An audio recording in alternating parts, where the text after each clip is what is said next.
이렇게 예배의 자리에 나오신 우리 모든 성도님들을 주님으로 환영하고 축복합니다. 오늘 본문은 우리가 평소에도 너무나도 잘 알고 있는 말씀입니다. 지금 예수님께서는 공생애를 시작하시기 전이십니다. 그런데 이 공생애를 준비하신 두 가지 사건이 있다라는 거예요. 그 두 가지 사건이 기록하고 있는 부분이 바로 오늘 본문이 된다라는 것입니다. 그 첫 번째는 무엇이겠습니까? 바로 요단강에서 요한에게 세례를 받으신 사건이 그 첫 번째요. 두 번째는 광야에서 사단에게 시험을 받으신 사건이 그 두 번째가 된다라는 거예요. 그런데 사실 여기서 의문점이 있습니다. 그것은 예수님 정도 되시는 분이라고 한다면 그냥 공생애를 시작하셔도 될 터인데 그냥 시작해도 문제가 되지 않으시겠죠. 그런데 왜 예수님께서는 아무런 준비 없이 바로 공생애를 시작하신 것이 아니라 이렇게 철저한 준비를 하신 것입니까? 하나님과 동등되신 그 분으로서 충분한 권능을 지니셨기 때문에 준비 정도는 그냥 건너뛰어도 무방하지 않겠습니까? 그런데 이러한 것이 인간의 생각이라는 것이죠. 하나님께서는 다르시다라는 거예요.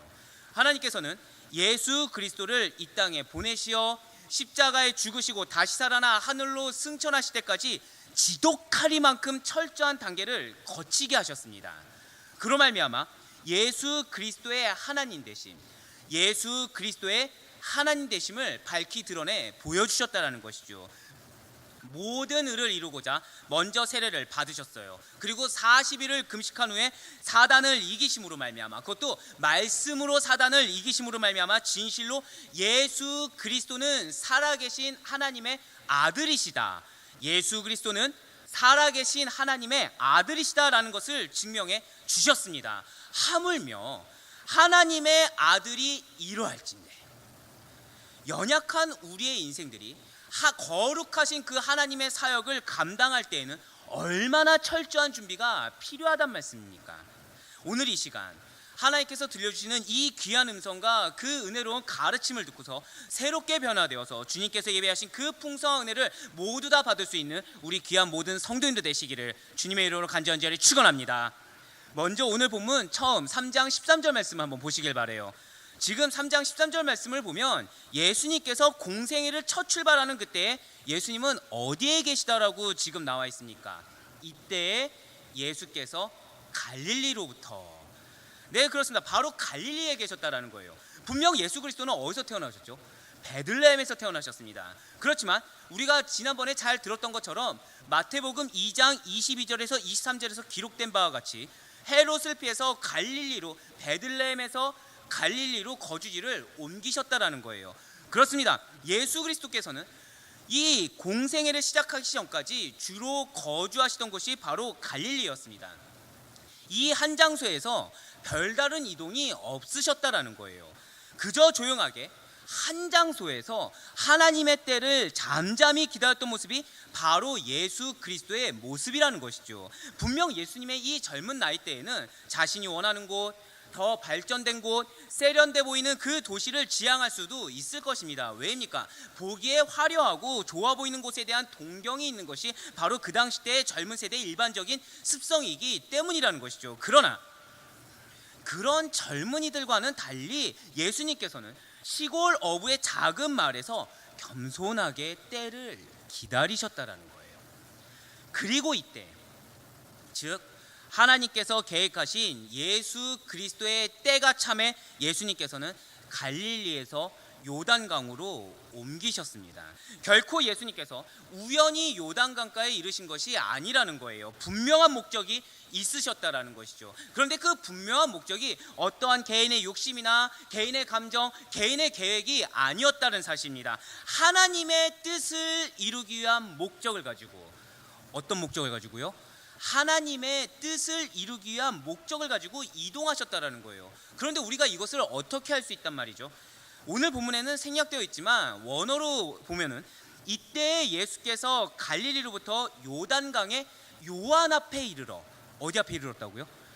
요한 앞에 이르러라고 기록되어 있습니다. 즉 예수님께서는 요단강에 간 목적이 요한에게 가기 위한 것임을 나타내주고 있다라는 거예요. 간단히 풀어서 말씀드리면 이때 즉 하나님께서 계획하신 예수 그리스도의 때가 참에 예수께서 갈릴리부터 세례 요한을 만나기 위해 요단강에 이르렀고 요한에게 세례를 받으셨습니다라가 된다라는 것이죠. 그렇습니다. 예수님께서 요단강에 간 목적은 요한을 만나기 위함이요 그 요한으로부터 세례를 받고자 하신 것이에요. 결코 예수님께서 그냥 목적의식 없이 무작정 발길이 닿는 대로 움직이거나 내 감정의 뜻대로 내 계획대로 움직인 것이 전혀 아니라는 것이죠.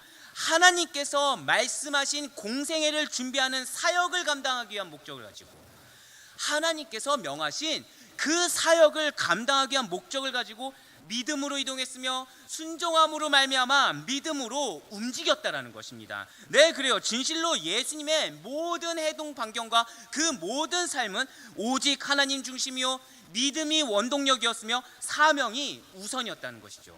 그렇다고 한다면 과연 오늘날 여러분과 저는 어떻습니까? 우리는 살면서 여행, 이사, 전학, 이직 등 많은 이동을 경험하곤 합니다. 근데 오늘 같은 경우에도 연휴다 보니까 외곽으로 시외로 빠지는 인파들이 어마어마하다라고 뉴스를 통해서 볼 수가 있었어요. 지리적으로 이동해요. 공간적으로도 이동을 합니다. 나와 가족이 이동을 해요. 학교나 직장 등을 다른 곳으로 옮깁니다. 근데 이렇게 다른 곳으로 갈 때 분명한 목적을 가지고 이동을 합니까? 아니면 하나님의 뜻을 이루기 위해서 나아가십니까? 그것도 아니라고 한다면 발길 닿는 대로 내 취향대로 그냥 아무 이유 없이 아니면 지금 내가 처한 상황이 너무나도 안 좋으니까 회피하기 위해서 그것도 아니라면 세상적으로 더 나은 환경, 더 나은 삶과 조건을 위해서 움직이려고 하고 이동하려고 있는 우리의 모습은 혹시 없으십니까? 그저 하나님이 말씀하지 않으셨는데 여기가 학군이 좋고 여기가 내 직장이랑 더 가깝기 때문에 여기가 좀 더 환경이 좋기 때문에 주님 여기로 가는 것이 옳겠지요라고 결과물을 정해버리고서 이동하기 위한 기도를 하고 있는 여러분과 저의 모습 혹시 없으십니까? 우리가 반드시 기억해야 될 것은 여러분과 저는 믿음이라는 선물을 받은 그리스도인이라는 사실이에요. 우리는 세상 사람이 아니라는 거죠. 이 땅이 지금은 신도시에 불과하지만 지금 가서 여기에 거주하고 있으면은 분명히 여기는 집값이 올라갈 거야, 나에게 많은 부를 줄 거야, 이것이 하나님의 축복일 거야 라고 얘기하는 세상 사람이 아니라는 것입니다. 여러분과 저는 내가 무엇인가를 가질 능력이 되고 자격이 되기 때문에 스스로 선택할 수 있기 때문이 아니라 하나님의 은혜로 말미암아, 무엇으로 말미암아요? 하나님의 은혜로 말미암아 이 자리에 있고 천국을 보장받은 천국 백성이라는 사실을 잊지 말아야 된다는 거예요. 그런 여러분과 저에게 하나님의 뜻을 이루는 것보다 하나님의 그 거룩한 사명보다 중요한 목적은 없다라는 것이죠. 예수님께서 요한에게 세례를 받으신 것도 이 갈릴리로 이동하신 것처럼 그리고 이 요단강으로 이동하신 것처럼 마찬가지 목적으로 행하셨다는 거예요. 결코 예수님께서 죄가 있으시기 때문에 요한에게 세례를 받아야 했던 것이 아니라는 거죠. 분명히 예수님께서는 하나님의 아들이세요. 그렇기 때문에 무죄하신 분이십니다. 그런 예수님께서 세례를 받으신 것은 하나의 표적이라는 거죠. 예수님께서 세례를 받으신 것이 무엇이라고요? 저를 때 한번 고백해 보실까요? 하나의 표적.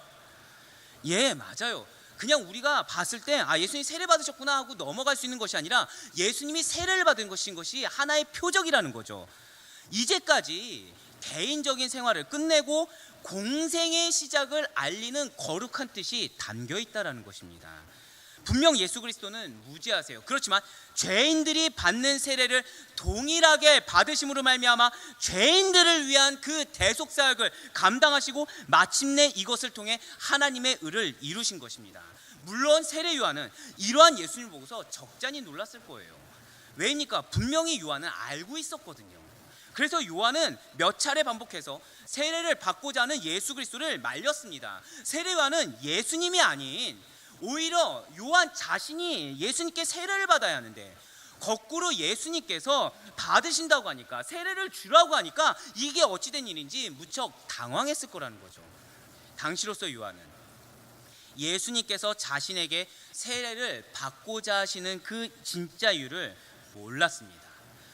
그런 요한에게 예수님은 무엇이라고 말씀을 하십니까? 오늘 본문 3장 15절 말씀 한번 보시길 바랍니다. 지금 예수님께서 무엇이라고 말씀하십니까? 이제 허락하라. 무엇을요? 모든 의를 이루는 것이 합당하니까 이제 허락하라는 거예요. 예수님께서 인간의 죄를 해결하고 구원으로 이끄는 메시아로서의 사역을 하시기 위해서는 반드시 먼저 인간들처럼 낮아져야만 하신다라는 거죠. 왜입니까? 죄인의 자리에 낮아지셔야만이, 죄인의 그 자리에까지 낮아지셔야만이 그 죄인들을 대신하여 대속적인 고난을 당하는 종으로서의 삶을 사실 수가 있기 때문인 것입니다. 사랑하는 우리 성도 여러분들, 진실로 은혜를 원하십니까? 많은 분들이 기도를 부탁하거나 이렇게 신방을 할 때 세상 사람들과 거룩한, 그 구별된 거룩한 그리스도인의 삶을 원한다라고 하세요. 나의 사명이 무엇인지 깨닫고자 하세요. 어려운 환경을 은혜로 말미암아 극복하고 그 은혜 가운데 주는 하나님의 음성을 듣길 원하신다는 거죠. 그렇다고 한다면 하나님이 주신 그 사명과 환경을 피하지 마시길 바랍니다. 핑계대거나 원망을 하기 이전에 내 눈이 보는 것을, 내가 생각하는 것을 먼저 믿고 계산하여 불평, 불만을 늘어놓기 이전에 예수님처럼 먼저 앞서서 낮아지시길 바랍니다. 하나님께서는 자신을 죄인으로 인정을 하면서도 하나님 앞에, 말로는 나는 죄인입니다, 나는 부족해요, 나는 아무것도 할 수 없어요 라고 겸손한 척하면서도 하나님 앞에서 철저하게 낮아지지 않는 자들에게는 거룩한 사역을 맡기지도 온전하게 사역을 수행할 수 있도록 돕지도 않으신다라는 거죠. 겸손하게 낮아져서 종이 된 자들만이 귀한 그 하나님의 부르심에 가장 합당한 응답과 순종으로 행할 수 있다는 사실을 반드시 기억하시길 바랍니다. 내 판단, 내 생각이 중요한 것이 아니에요.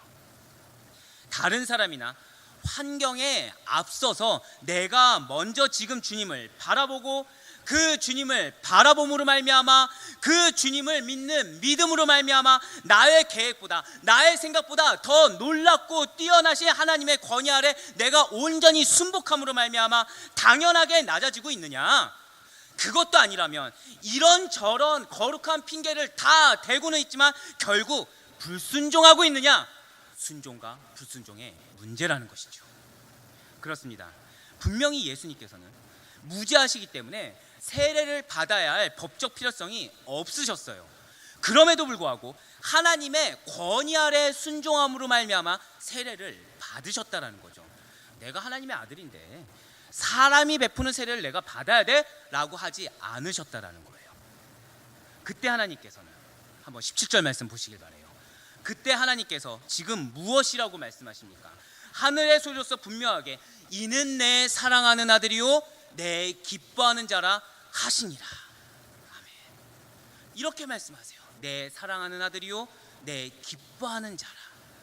그런데 지금 예수님께서 사실은 세례를 받기도 전에 이미 하나님의 아들이었고 하나님께서 기뻐하시는 자셨습니다. 그런데 왜 지금 이 시점에서 하나님께서는 이렇게 친히 당신의 입술로 친자 확인을 하고 계신 것입니까? 그것은 세례와 동시에 하늘의 소리라는 그 계시를 통해 예수님의 공생애가 시작되었음을 공식적으로 공표하신 의미가 담겨있기 때문이라는 거예요. 네, 바로 이것입니다.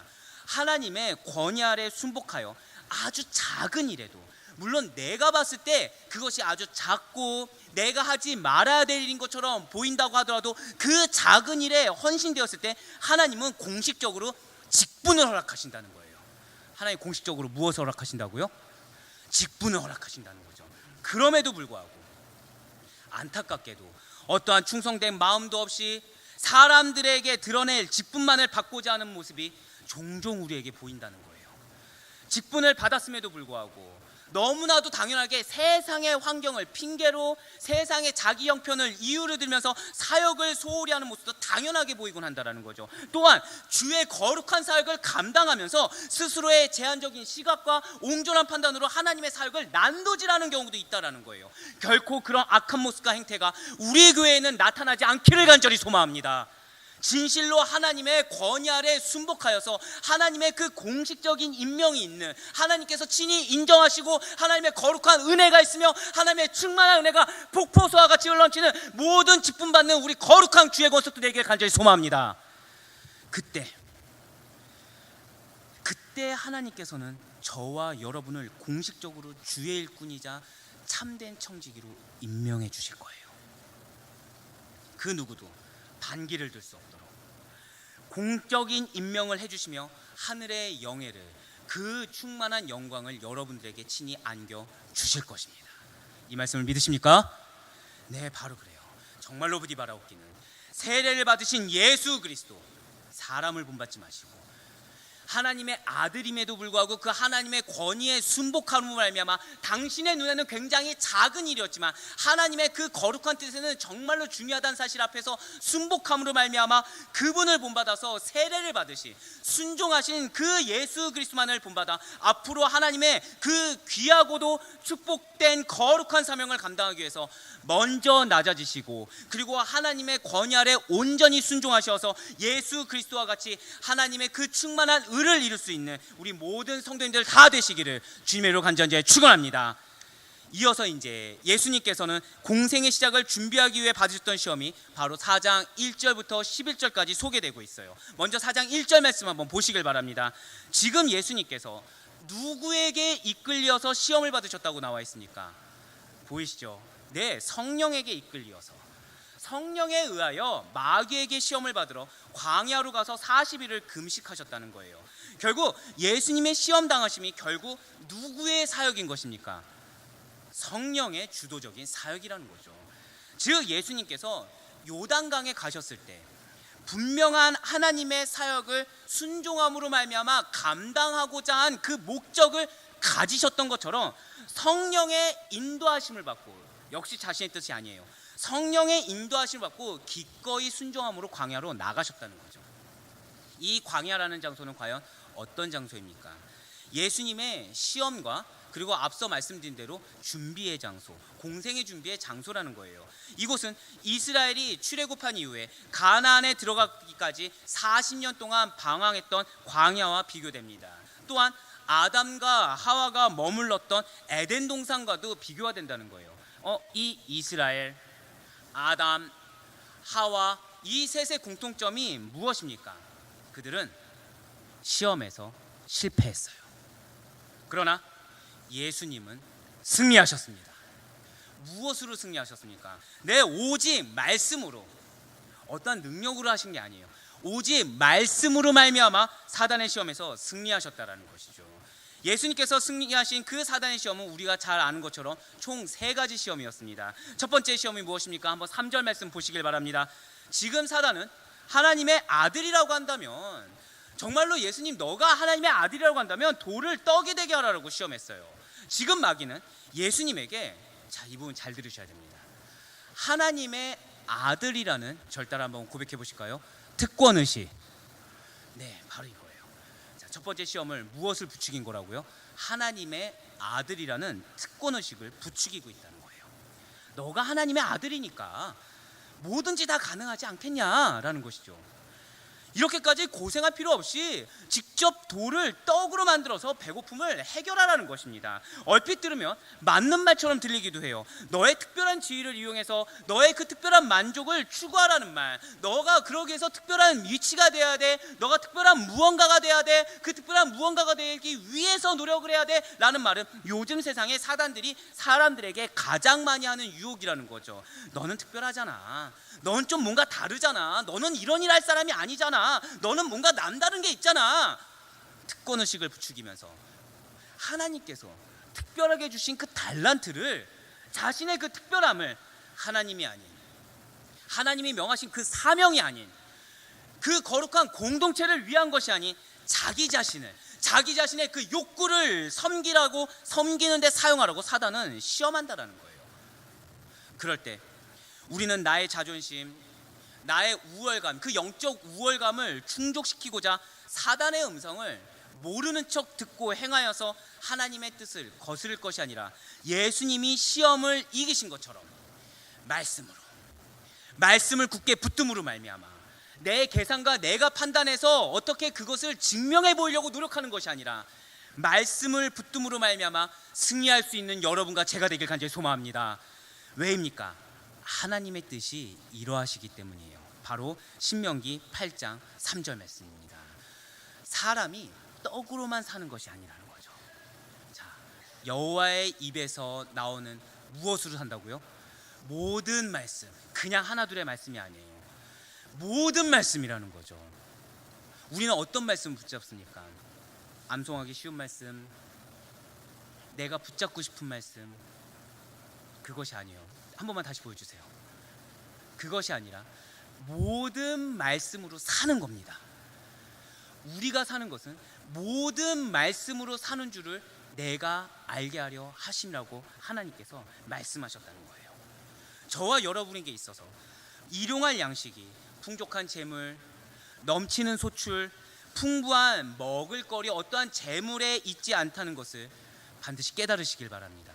우리를 살리는 양식은 모든 말씀이요, 그 안에 담긴 하나님의 뜻을 온전히 이루는 것에 있다는 그 진리가 여러분과 저에게 전부가 되기를 주님의 이름으로 간절히 축원합니다. 이제 그 두 번째 시험은 과연 또 무엇입니까? 5절과 6절 말씀도 한번 보시길 바랍니다. 지금 사단은 또 이렇게 얘기하고 있죠. 만일 너가 하나님의 아들이라고 한다면 성전 꼭대기에서 뛰어내리라는 것입니다. 근데 이 부분은 사실 누가복음에서는 세 번째로 기록되고 있어요.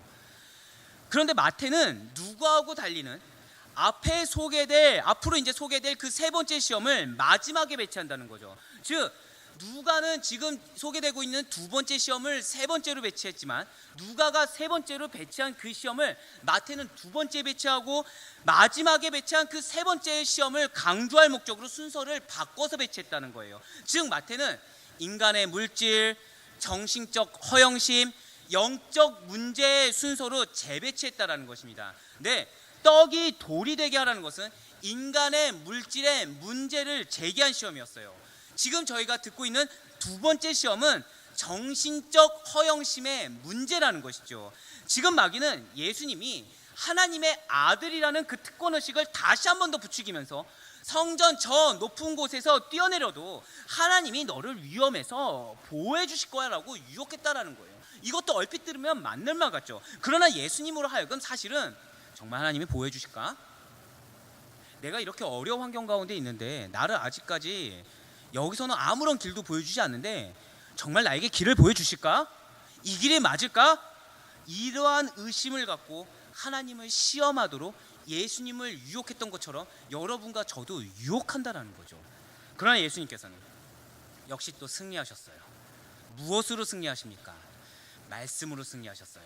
바로 신명기 6장 16절 말씀을 이용해서 말씀으로 승리하셨습니다. 너희가 마사에서 시험한 것 같이 어떻게 하지 말라고요? 너희의 하나님 여호와를 시험하지 말고 어떠한 상황에서도 하나님을 시험하지 말아야 한다는 것입니다. 그렇습니다. 믿음이 없을 때 종종 하나님을 시험하곤 합니다. 그러면서 그것이 오히려 마치 큰 믿음인 양 착각하는 사람들이 꽤 많이 존재한다는 거예요. 사실은 믿음 없음에 불과한데, 사실은 그것이 하나님의 말씀을 거역하는, 하나님을 시험하는 행태에 불과한데 그것이 믿음으로, 그것도 아주 큰 믿음인 것처럼 착각하는 사람들이 존재한다는 거죠. 그러나 그것은 믿음이 아닌 오히려 죄악이라는 사실을 깨닫고 하나님의 그 큰 섭리와 계획을 내가 온전히 모른다고 할지라도 나의 작은 지식에서, 나의 협소한 계획에서 하나님을 감히 판단하고 하나님을 감히 시험하는 죄악이 여러분과 저에게 없기를 간절히 소망합니다. 분명한 것은 여러분들의 삶을 하나님께서 친히 인도하세요. 이 말씀을 믿으십니까? 내가 알 수 없지만 친히 인도하시는 하나님께서 가장 선하고 합당하게 인도하고 보호하신다는 사실을 한치도 의심하지 마시고 시험하는 죄악이 여러분과 저에게 없기를 간절히 소망합니다.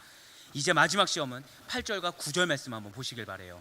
지금 마귀는 예수님에게 세상의 영광이라는 그 반쪽짜리 실체를 보여주면서 자신에게 경배하면 이 모든 것을 주겠다고 지금 유혹하고 있습니다. 그런데 이것은 예수님의 정체성 자체를 비웃고 멸시한 시험이라는 거예요.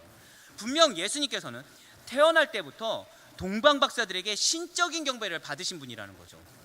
그런 예수님께 자기를 향해, 사탄을 향해 경배하라는 이 마귀의 요구는 한마디로 하나님 외에 다른 신들을 경배하지 말라는 하나님의 제1계명을 정면으로 거스르는 사악한 요구였다는 거예요.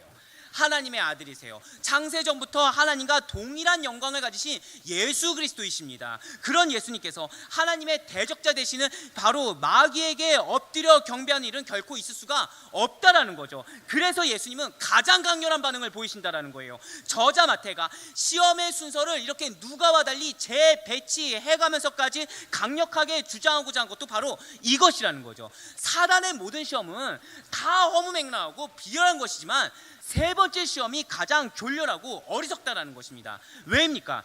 예수님의 영적인 문제, 예수님의 영적인 문제의 본질적인 것을 제기한 것이기 때문이라는 거죠.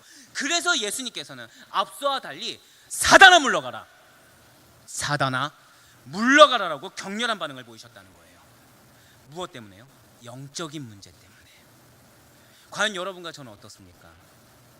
세상의 문제 앞에서는 굉장히 격렬한 반응을 보이면서 나의 영적 공고함, 나의 영적 갈급함, 어떠한 영적인 문제 앞에서는 차일피일 시간을 미루고 있는 어리석은 모습은 혹시 우리는 없습니까?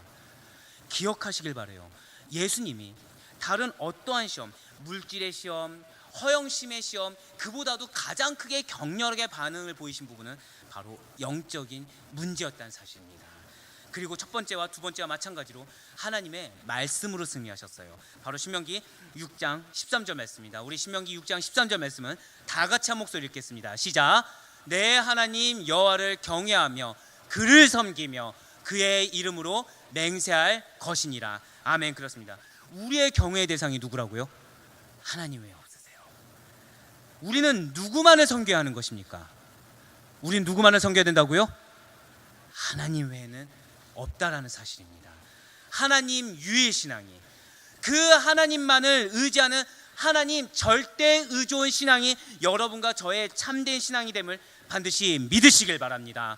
예수님께서는 이렇게 마귀의 모든 시험에서 승리하심으로 말미암아 마귀의 그 영향력 아래에서 신음하고 있던 인간을 구속하는 구원주로서 자신을 입증해 보이셨습니다.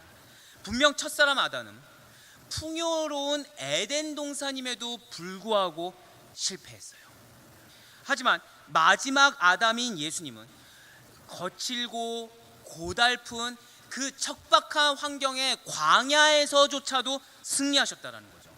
그렇다고 한다면 여러분과 저의 승리의 비결은 과연 무엇이겠습니까? 내가 풍요로워야 승리하는 것이 아니라는 거예요. 첫사람 아담은 풍족한 풍요로운 에덴 동산에서도 실패했어요. 여러분과 저는 비록 내가 처한 환경이 풍족한 에덴이 아니라고 하더라도, 척박한 광야라고 하더라도 우리의 승리할 수 있는 근거는 오직 영원하고 세세토록 있을 하나님의 말씀이요 예수 그리스도 외엔 없다는 사실을 반드시 믿으시길 바랍니다. 아담의 범죄 아래에서 사단의 시험을 완전히 극복한 자는 단 한 사람도 없어요. 그러나 예수 그리스도께서는 능히 시험을 이기심으로 말미암아 좌절과 실패의 역사를 희망과 승리의 역사로 옮겨주셨습니다. 예수님께서는 메시아 사역을 시작하시기 전에 완전한 인성을 지닌 인간으로서 하나님의 뜻과 그분의 말씀에 온전히 순종함을 보이시기 위해서 금식하시고 시험을 받으셨다라는 거예요.